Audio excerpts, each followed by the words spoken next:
Welcome back to the Perpetual Wealth Podcast, a show for clients of Paradigm Life. This season, we're empowering you to take control of your financial future using the core principles of the Perpetual Wealth Strategy. Now, before we dive in, a quick but essential disclaimer. While this podcast is primarily for our valued clients at Paradigm Life, it's open to anyone interested in enhancing their financial knowledge. However, please remember that our information should not be taken as a direct tax, legal, or financial advice.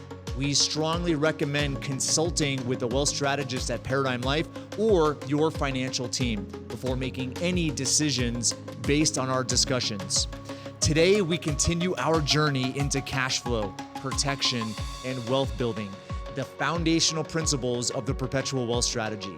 Let's dive in and explore how to optimize your wealth and achieve financial independence. Your journey continues now.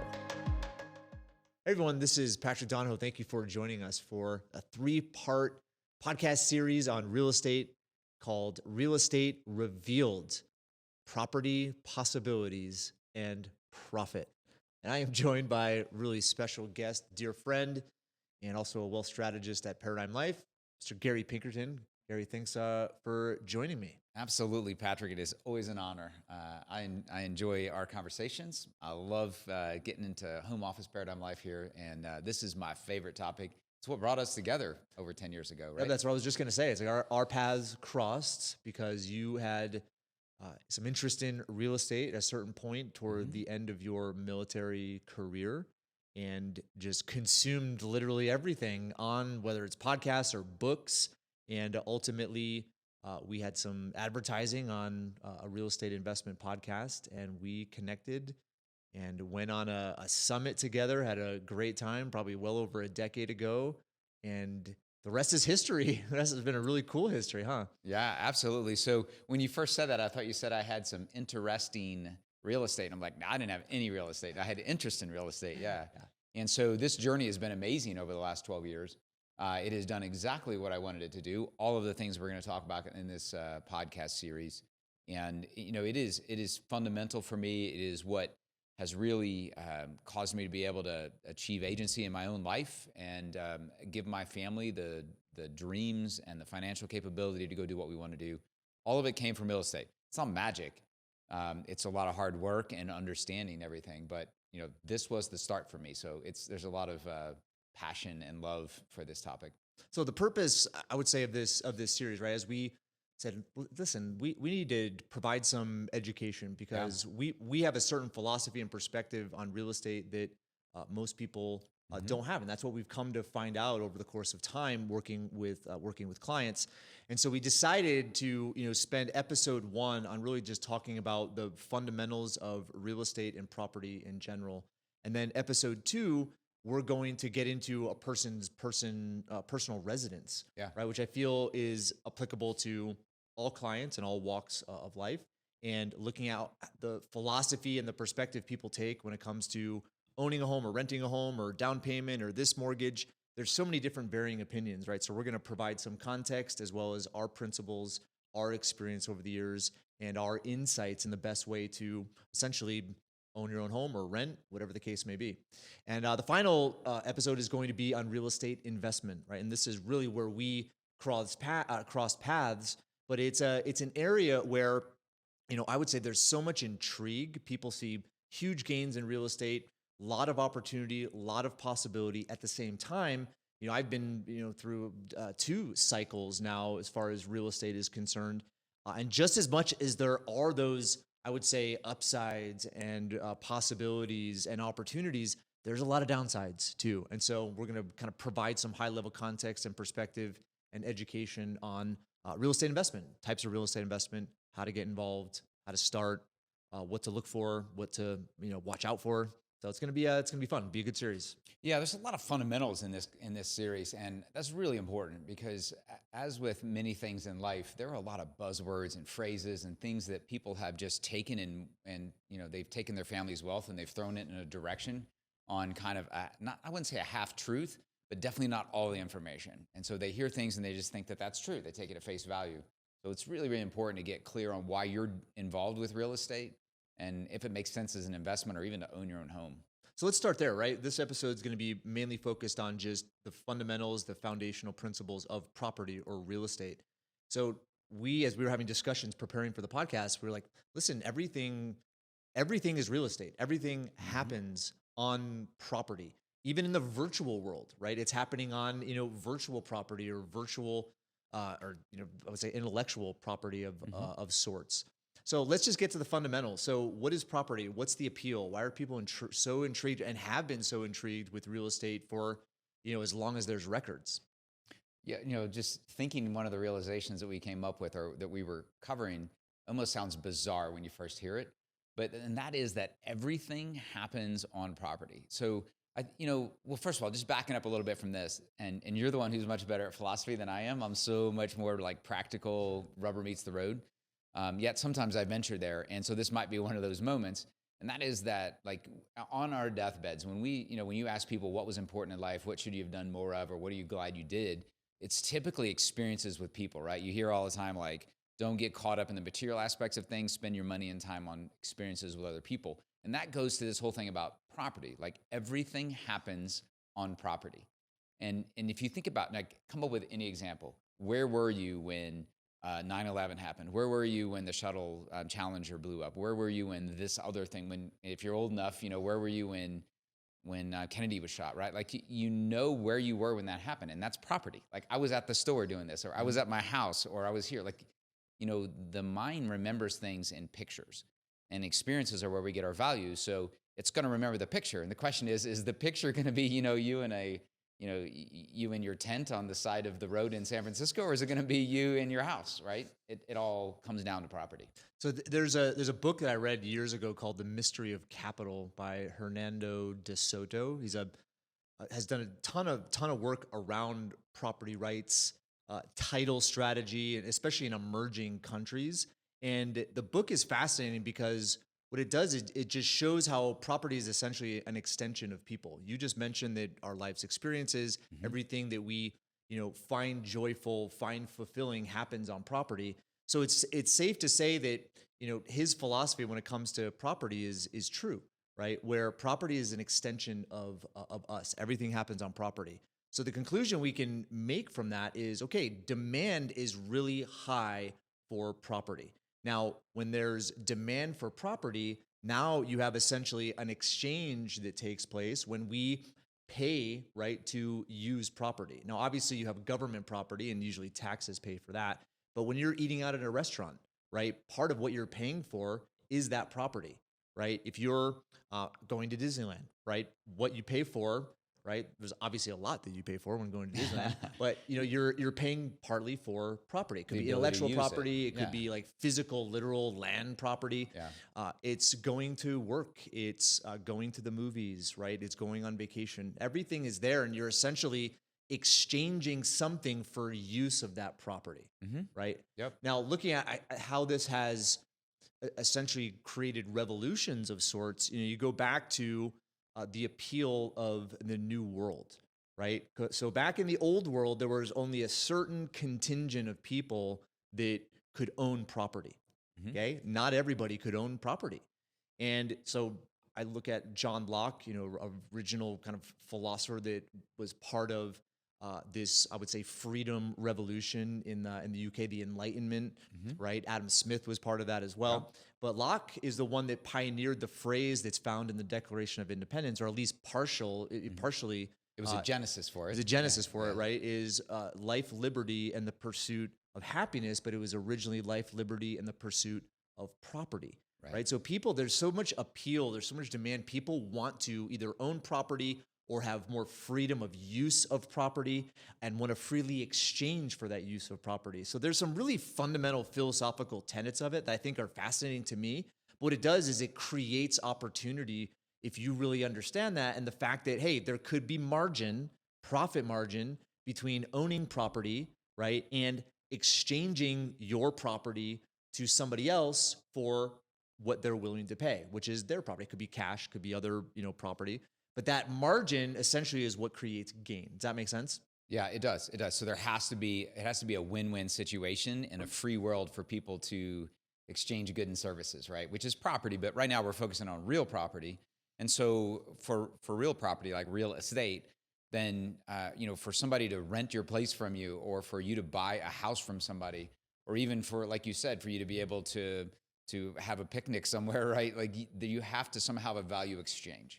And so it has to be win-win in a free world. Otherwise, it doesn't happen. Like the exchange doesn't occur. Yep. Now, another amazing thing, again, going to the philosophical approach, is people and their relationship to property. So I'll go back to Hernando de Soto, right? Capitalism, most people don't know where that word comes from, right? But his book, Mystery of Capital, has a great history of where that word came from. And it comes from cattle, okay? So cattle, like a cow, right? There are a variety of ways to use that cow, okay? But a cow's a cow. Without a human being, their ability to reason, their ability to think, their creativity, their insights, their intuitions, okay, then the cow would just be the cow, and maybe it'd be used for meat, but that's probably it. But what is a cow used for, right? There's leather, there's different types of meat, there's bones. Pretty much every part of that cow is used. Now, inherently in the cow, right, it basically showed up to reality, and then human beings essentially took that cow and found ways, right, to use it for various purposes, which essentially were valuable to others, right? And that's even just the harvesting side, right? Yeah. So there's the farming side. So there's milking it. There's having it pull a wagon if you want to. It's a pet, like it can be a guard. Yep. Like you can do a lot of things with another animal that's not even the harvesting side. Yep. So the point of me bringing that up is, look at just land itself, right? If you go to, the early pioneer days of the United States, right, or the New World, people were like risking their lives to go west and get property, right? Why? It's not because they're just going to like hang out and like be on the property. It's like they intuitively, I guess, like realize like, hey, they can farm the land, they can extract this, they can do this, they can build a home, they can establish a life. Like there's some intuition there that I think is really fascinating. But I'll take, for example, like the building that we're in right now. So we've been here since 2021. It's a very unique building because this was an old industrial, really rundown section of Salt Lake City. And a group out of Denver came in and essentially bought at industrial prices, really low prices, because if you understand real estate, right, the square footage price for industrial real estate compared to like retail or office space or multifamily, right, much lower. Okay, so they came in and bought up like a couple dozen acres of land and essentially gutted these big industrial warehouses, okay, and started to put offices in there, did shared space, have different amenities, kind of the co-working idea. And, now they are obviously charging, a multiple, like couple 1,000%, right, more than industrial prices because they've improved it. So you take that human being, their creativity, their intuition, their vision, right, and then they take something that really had poor use at the time and applied their knowledge and wisdom to it to make it into incredible. It's a beautiful building. Everybody's in awe when they come here. It has brick walls. They've kept like some of the, the steel beams and the cross beams, but it has glass everywhere. And there's still creaks and it's noisy sometimes. And, but at the same time, it's a beautiful, very unique space that originated with the vision of someone who, in their mind said, okay, here's something that is not being utilized at the level that it could, just a basic cow. And they turned it into all these different, I would say amenities and ways to use it. So there was parties here for the NBA All-Star game, right? There's this big theater and people do movies and concerts there, right? And then there's companies that have just a little tiny satellite office. Anyway, so it's just a really interesting, that's an application again of like taking a human being and applying it to property, and it essentially has infinite possibilities as far as what it can become. Yeah, so the whole concept of highest and best use that you hear about with real estate all the time, that's not like a stable thing. It doesn't just change, long term. So the town that I live in had a hurricane recently, and a lot of properties have been, adjusted in their use. They've gone to kind of short-term rental, or something that was a lot is now a staging area, for somebody who's building roofs or new buildings. So it shifts over time, right? You have to be flexible with it. Yet it's the human that causes that redefinition of highest and best use to get the most out of our capital or our resources. Yeah. So when it comes to what we're trying to say in all of this, in a sense, dialogue is that we're all part of real estate in one way or the other. And so at Paradigm, our expertise is the perpetual wealth strategy, right? It's finding ways to essentially optimize your wealth and achieve the maximum amount of wealth with the highest degree of certainty. And in doing that, it really comes down to what you can control and what you can influence in regards to your behavior and your interaction with the different aspects of finance. In this case, it's real estate. And we firmly believe, which is why we're doing this podcast, is the more you're educated, the more you dedicate yourself to understanding these principles or other financial principles, the more influence you're going to have. And the more influence you have, the more control you're going to have. And the more influence and control you have, the less risk you're going to have with the decisions that you make in regards to anything financial. In this case, it's real estate. Yeah. So, you know, everyone interacts with real estate. We started about that at the top. And our role is to help individuals be more efficient with your resources. So that's money, that's other things that you have. When I was starting down this path, when I first met you, I had already studied, how the wealthy have acquired wealth over time globally and how they held on to it. And that's about getting efficient with how much you pay in taxes, but also how can you set up your life so that you don't lose your resources during times of crisis. And it's also, fundamentally, when you boiled it down, it was things like overfunded high cash value life insurance, like an efficient, a safe place to store cash, and then owning real property. Like the wealthy people either got wealthy by owning real property and making it go through its best use and that value exchange, or when they made money in maybe a business or something, they stored it in that real property because it has that enduring value. Yep. Now, looking at our clients, right, they exist in a wide spectrum of experience, pursuit of life, what they want to achieve, family dynamic, business dynamic, or profession dynamic. Like there's a vast spectrum. And so looking at, again, our advice, and especially as we're getting into education, right, it's to boil it down to principles which would apply to all those situations, right? So we're not getting into, okay, here's how to syndicate this multifamily residence complex. We're not getting into the nuances, the different types of real estate. What we're doing is getting into the basic principles and ideas around real estate so that you can find opportunities regardless of where you're at in life. Because as we mentioned, real estate property is it's insane demand because everybody uses it to experience life. So therefore, you're going to find there's lots of tax benefits and tax efficiencies when it comes to real estate.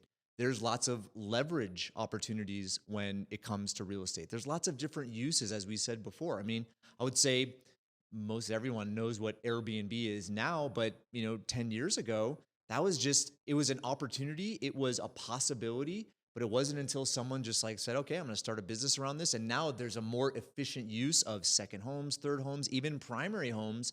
I mean, especially in the last, I would say, year or so, people have had some challenges financially. There's been lots of layoffs. Obviously, through COVID, there was challenges as well, right? And so being able to rent out your basement or rent out a apartment in your garage, I mean, there's a lot of efficiencies that have been created just because, obviously, real estate is supported by a lot of demand. But I would say, additionally, from a leverage standpoint, from a lending standpoint, we're going to get into this when it comes to investment property, right? But looking at the availability of capital to be able to get into a, really big home with there's a lot of money attached to it, but be able to get into it in an efficient way through the use of mortgages, right, is another opportunity. So what I'm trying to say is with real property, with real estate, okay, it's going to apply in multiple ways just depending on your set of circumstances. So the idea of the perpetual wealth strategy is to help you be educated and find opportunities to be more efficient in the way in which you interact with real estate. Does that make sense? Yeah, absolutely it does. And just like the property changes in its highest and best use, we change. And so this isn't just about finding that one solution today and then sticking with it forever. As your wealth goes up, as you age, your desire to how you're going to interact with real property is going to change. Yet it all boils back, I think, when you pull back and look at it from a high level, the reason this is an important topic, we're not going to have a 3-part series on automobiles, I don't think, right? I mean, real estate is important, but the primary reason is because it's not, it's something that has universal need, and it's something that we're always going to need. Like artificial intelligence is incredible, right? And I'm sure 5 years from now, what I call artificial intelligence today is going to not even be recognizable.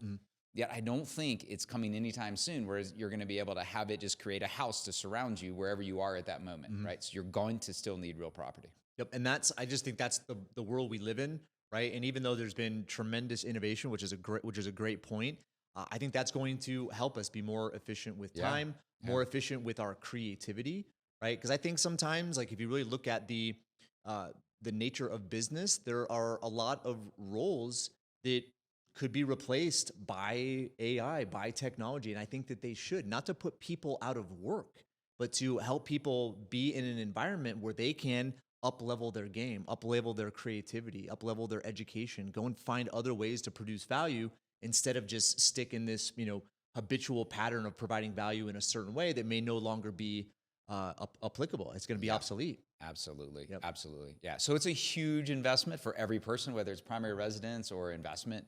And it's a long-term one because it's, typically it's kind of illiquid. So you don't want to make the wrong decision, because you make the wrong decision, it could set you back a decade plus, right? So I think it's a very important topic. I think we've probably made that point. Hopefully. So again, just to summarize before we conclude this first episode, right? The idea of property is fascinating to me. I'm really curious just about a human's capacity to obtain knowledge and apply that knowledge. I feel insanely blessed, and I don't know if I did anything for it, but the idea that I get to live in a world where innovation is happening so quickly, that human beings are able to be so creative when it comes to like graphic design, creative when it comes to entertainment. Look at all the movies that exist, all the TV shows that exist, all the different technologies, the games. It's fascinating to see what a human being is capable of. So what we're trying to say is like all of this is happening on property, okay? And property is going to be relevant regardless of how we innovate, unless we, get transported to Mars on, Elon Musk's rocket ship, but then it's just going to be more property. That's right. Yeah. And ownership of property is obviously the fundamental thing for capitalism and our country and freedom. Yep. World Economic Forum recently said that by 2030, you will own nothing and be happy. And it is my premise, and I think Patrick would agree with me, that's not possible. You can't own nothing and be happy. It's just fundamentally those are opposites. And so it's important to understand how to do this for your family and your future and everything that you're excited about, your vision. Yep. So we're going to get into a really cool topic on the next episode, which is essentially where you lay your head, whether it's renting, owning, living in an RV, living in your car, living in a tent somewhere. Whatever fancies you, whatever is appealing to you. Okay, this is a really important part of our life, and I think it makes a really big difference as far as how you go about determining where you live, why you live there, how to purchase a home, best way to do it, best way not to do it, etc. So we'll get into that. I'm excited for it. And then episode 3, don't forget, it's going to be on real estate investment. All right, everyone, thank you for joining us for this first episode of this 3-part series. And we'll see you on the next episode.